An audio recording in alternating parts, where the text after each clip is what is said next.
What if the stubborn roadblock in your diabetes management has absolutely nothing to do with your carb count, your walking routine, or even the pills you take at the exact same time every day? What if it's something you do multiple times daily without a second thought, the exact way and the exact time you reach for a glass of water? I know, it sounds almost too basic. You've likely spent years navigating the diabetes maze. You've tried the latest glucose patches, swapped out your pantry staples for low glycemic alternatives, counted every gram of carbohydrate, and maybe even added a handful of supplements that cost more than a car payment but did absolutely nothing. And now you're sitting there, probably exhausted, wondering what else you could possibly be doing wrong. But stick with me, because the strategy I'm about to share has helped countless people in their late 60s, 70s, and beyond finally see those stubborn fasting numbers start to trend downward in just a matter of weeks. I'm Dr. Aries Thorne, and today we're going to break down how deliberate hydration can completely shift how your cells actually listen to insulin, even if you've been carrying this diagnosis for decades. These aren't just textbook theories. I see the people who walk into my clinic carrying invisible weights. People who track every meal, who wear their continuous monitors like second skin, who take their evening walk rain or shine, yet still wake up to frustrating morning readings. I can see the mental toll. It's not just tiredness. It's that deep-seated frustration of following every rule to the letter and still watching your numbers climb. They've cut out their favorite foods, spent a fortune on specialized groceries, attended every workshop their plan covers, and yet their A1C keeps cinching upward. Then something shifted in my own clinical practice. I started tracking something nobody else was looking at, and I realized a massive chunk of adults over 60 are quietly running on empty, and that hidden dehydration sets off a metabolic chain reaction that makes steady blood sugar nearly impossible, no matter how strict your diet is or how faithfully you take your prescriptions. Before we dive into the science, tell me in the comments, what part of the country are you tuning in from? I'm always amazed to see how widespread this struggle is, and reading your comments helps me tailor future videos to your exact needs. Now let's get one thing completely out of the way right at the start. I am not asking you to toss out your prescriptions or ignore your care team. Your medications are vital. What I'm showing you is how to tune your internal environment so those medications actually get the chance to work the way they're supposed to. Here's the metabolic reality most folks aren't told. Once you cross into your 60s, four major physiological shifts quietly stack up against your blood sugar. Number 1, the microscopic water gates inside your cells start moving slower. Your body has proteins designed to pull fluid into the cells, but they become sluggish with age. Number 2, your kidneys naturally dial down their filtering efficiency. By the time you hit 70, they're running at roughly 2/3 of their younger capacity, which means they struggle to clear out surplus glucose and lose water faster than they should. Number 3, and this catches almost everyone off guard, your brain's thirst sensor starts misfiring. Research shows that past 65, the signal telling you to drink can lag by an hour or more after your body actually needs it. You can be running significantly dry and feel completely fine. Number 4, a huge number of common prescriptions, especially those managing blood pressure or swelling, actively pull fluid out of your system, quietly deepening that deficit. Now connect this to blood sugar. When your cells are even slightly parched, the outer layer of each cell begins to tighten up. Picture a fresh, flexible rubber band versus one left out in the sun until it gets stiff and brittle. When your cell walls stay supple with proper moisture, insulin receptors open up and invite glucose inside. When they're stiff from lack of water, those receptors essentially lock. You could have a perfectly healthy pancreas. You could be taking your prescribed dose on time. But if the cell membrane won't yield, that glucose just circles in your bloodstream. The meter reads high, not because you slipped up, not because the medication failed, but because the physical doorway is stuck. Let me tell you about Thomas. He's 68, sharp as a tack, and had his type 2 numbers locked in nicely for nearly a decade. Out of nowhere, his morning readings started bouncing wildly. He'd been waking up in the low hundreds, but suddenly he was seeing 185, 192, sometimes pushing past 200. His wife started coming to appointments, completely bewildered. We pulled up his logs, and the numbers were all over the map. Same dinners, same walks, same pill schedule. Yet Tuesday was completely different from Friday. I asked the obvious question, what does your fluid routine actually look like from morning to night? He laughed. Coffee at 6, maybe a glass of tap water with his morning pills, tea around noon, another small glass with dinner. That's it. He just never feels thirsty. The math didn't add up. At his size, his body was quietly asking for roughly 80 to 90 ounces daily. He was getting maybe 20. That diuretic effect from his morning brew was silently draining his reserves. His impaired thirst sensor never sent a warning. So we restructured how and when he drank. Just 10 days in, he calls me back. His voice has changed. He sounds relieved. Morning readings are back down to 120, then 115, then 110. 4 weeks out, his logs show a steady average of 130, with energy bouncing back and that familiar brain fog finally lifting. That clarity. That's what happens when your central nervous system finally gets the hydration it's been begging for. Before I walk you through the exact schedule, you need to know the 3 hydration traps that almost everyone over 60 falls into. You're likely doing at least 2 without realizing it. Trap 1, treating your morning coffee, afternoon tea, or diet soda as actual water. The reality is, those beverages contain compounds that nudge your kidneys into flushing out fluid. For every 8 ounces you sip, you might only retain a fraction. The rest comes right out of your body's existing reserves. Add in artificially sweetened drinks that can actually interfere with insulin sensitivity, or fruit juices that spike your levels and force your kidneys to dump extra glucose and water, and you've basically dug yourself a hydration hole. Plain, still water is the only thing that truly replenishes you. Trap 2, grabbing ice-cold water straight out of the fridge, especially before breakfast. It feels crisp and refreshing, but cold liquid hitting an empty stomach causes your blood vessels to instantly narrow.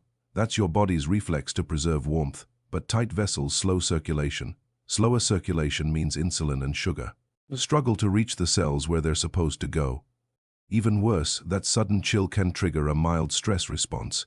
Your adrenal glands release cortisol, which tells your liver to dump stored sugar into your bloodstream. You've essentially engineered a blood sugar spike before you've even taken a bite. Lukewarm or room temperature water keeps your vessels relaxed, your digestion calm, and your morning numbers steady. Trap 3, waiting until your mouth feels like sandpaper, then chugging a massive 20-ounce glass. Remember, your thirst alarm is already running late. By the time you feel it, you're already behind. And when you gulp it all down at once, your digestive tract can only pull in about 8 ounces every 20 minutes. The rest just races straight through to your bladder. You haven't hydrated your cells, you've just guaranteed 3 bathroom trips in the next hour. Hydration works best when it's steady and gradual, like a slow sprinkler soaking into dry soil instead of a sudden flood that just washes right over the top. Now let's build the actual framework. I use what I call the WAIR method in my clinic. W for what you're actually drinking, T for the exact windows, and R for the recalibration. The phase that makes it stick long-term. Let's start with W. Water isn't just empty liquid in this context. Your cells run on electrical gradients. To pull fluid in and move glucose across the membrane, you need trace electrolytes. I tell my patients to start with filtered water and add a high-quality liquid mineral blend. You can grab it at any supplement shop or online for around $10 to $15, and it lasts months. Why bother? Because pure water without electrolytes can sometimes pass right through you without soaking into your tissues. Add a few drops per glass, and you're giving your cells the magnesium, potassium, and sodium they need to unlock their doors. Magnesium is especially critical for insulin sensitivity, and the vast majority of folks past 60 don't get enough. Now for tea, the timing is where the magic actually happens. Window 1, the moment you open your eyes, before you even think about coffee or your morning meds, drink 10 to 12 ounces of room temperature water with those trace minerals. After a full night of fasting, your blood is thicker, your circulation is sluggish. That first glass thins it out, gets things moving, and sends a gentle signal to your brain's control center to ease into the day instead of hitting it with a cortisol alarm. For a lot of my patients, just this one habit shaves 30 to 40 points off those stubborn dawn spikes. Window 2, exactly 30 minutes before every meal. Breakfast, lunch, dinner, 8 ounces each time. Why 30? It primes your digestive tract, gently balances stomach acid, and crucially, it slows down how fast food leaves your stomach. When carbs trickle into your intestines slowly, your blood sugar rises gradually. Your natural insulin or your medications can actually keep pace instead of playing catch-up. Clinical notes show this alone can blunt post-meal spikes by up to a third. Window 3, mid-morning and mid-afternoon, around 10:30 and around 3:30. These are the dead zones where blood sugar usually does weird jumps for no reason. It's not food, it's just normal daily fluid loss concentrating your blood. A steady 6 to 8 ounces during these gaps keeps your volume stable and your readings. Flat. Window 4, a couple of hours after your final meal. Most people are told to avoid liquids before bed, and they're right if you drink it 10 minutes before lying down. But finishing your daily fluid target 2 to 3 hours before you turn out the lights gives your body time to distribute it, filter it, and let you empty your bladder once before sleep. That evening sip keeps your blood from thickening overnight, which directly translates to steadier morning numbers, which brings us to the recalibration phase. If you've been running dry for years, your kidneys and brain have adapted to scarcity. When you suddenly give them consistent fluid, they don't trust it at first. Your body will try to dump it out. You'll notice more trips to the restroom. This is completely normal. It's not a sign the plan is failing. It's your plumbing system flushing out old habits. If you quit on day 3 because it's annoying, you miss the reset, push through to about day 10 or 12. Your bladder capacity naturally stretches back out. Your cells start absorbing more deeply. The urgency fades and your energy climbs. Your internal clock learns the rhythm. Your metabolism stops panicking and starts stabilizing. So what should you actually expect as the weeks roll by? Week 1, you'll be on speaking terms with your bathroom. It's temporary, I promise. You might see a slight dip in numbers, maybe 5 or 10 points on average, but mostly you'll just notice better sleep quality and less dry skin. Week 2, the restroom trips start spacing out. Your glucose meter shows fewer wild swings. The gap between your highest and lowest readings starts closing up. Week 3 is usually the turning point. Fasting numbers drop noticeably, 20-25 points lower on average. After meal curves smooth out, people report sharper focus. Less joint stiffness, and that heavy afternoon slump just vanishes. By month 3, many patients see their A1C shrink by half a point to nearly a full point. Under their doctor's supervision, some are able to safely lower certain medication doses. It's not instant, but it's deeply consistent. Let me share one more story. Margaret is 74 and she's been managing type 2 for 15 years. She came to my office carrying a stack of printouts and a look of pure exhaustion. She told me honestly, I feel like I'm failing. My specialist wants to start me on insulin. My A1C hit 8.9. I'm on 3 different pills already. I just don't have the energy for needles at this stage of my life. She was drinking maybe 20 ounces a day, if that. Her skin was paper thin, her energy was flat, and her numbers were bouncing into the 220s after meals. I walked her through the WR schedule. She looked at me like I'd handed her a magic trick, water and a schedule. She agreed to give it a shot.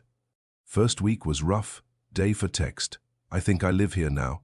I kept telling her, stay the course. Week 2, the floodgates slowed down. She slept 6 straight hours for the first time in months. Morning reading, 1:46. Week 3, she's back in my office.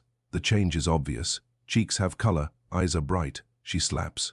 Her logbook on my desk, fasting average 135, post-meal staying under 170. 3 months later, we retest. A1C drops to 7.8. Her specialist called to ask what shifted. We held the insulin. 6 months in, it's sitting at 7.2. The injection conversation never comes up again. She avoided what she dreaded most by simply giving her body the one thing it's been quietly starving for. Sometimes the simplest fix gets ignored because we're too busy looking for complex solutions.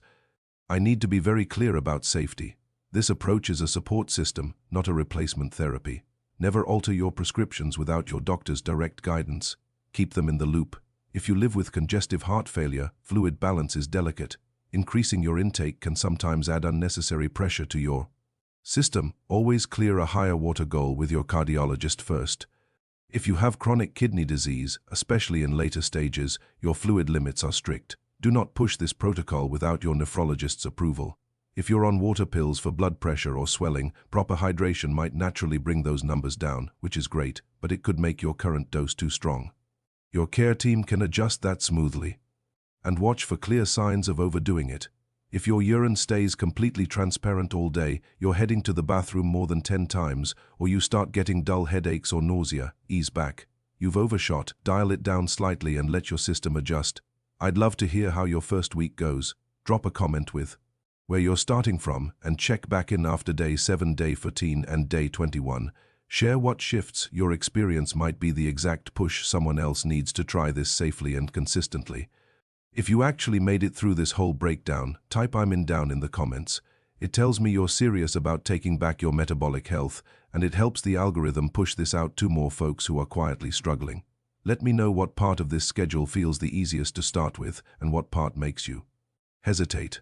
I read through everything and I answer as many as I can. If this gave you a clearer path forward, send it to a friend, a sibling, a spouse who's doing everything right but still fighting those stubborn numbers. Sometimes a tiny shift in routine changes everything. Hit subscribe, tap the bell, and join me here each week. We'll keep breaking down practical, science-backed ways to take control of blood sugar, protect your metabolism, and actually feel vibrant past 60. Thank you for investing this time in yourself. Thank you for caring enough to look at the simple stuff, because real lasting change rarely comes from the complicated. It usually comes from nailing the fundamentals. I'm Dr. Aries Thorne. Stay hydrated, stay consistent, and I'll see you next time.